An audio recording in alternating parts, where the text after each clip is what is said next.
Straight into things. I'm not going to waste any time with this tutorial. We're going to learn how to do a rough plastic texture. So I'm just going to open a file the exact same size as my design, whatever that may be for you.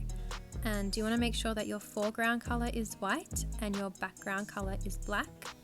Head up to Filter, Noise, Add Noise, and make sure the monochrome button is selected, and then pop it somewhere around the middle and click OK. Once that's done, go back up to Filter, Filter Gallery, and when this finally loads, head to Sketch, and underneath Sketch, click Bas Relief, and then click OK. So it's basically all done now. You can save it as a PNG or a JPEG and you'll have that texture forever to use on top of any of your designs. I feel like it just takes your design to a whole new level. It makes something really basic look a bit more interesting.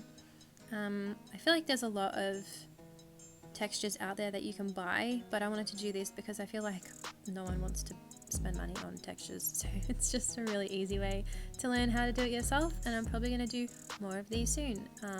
Set the blending mode to whatever works with your design. I feel like it always changes depending on the design or the colors that you use. And yeah, that's it. I hope you guys learnt something new. Bye.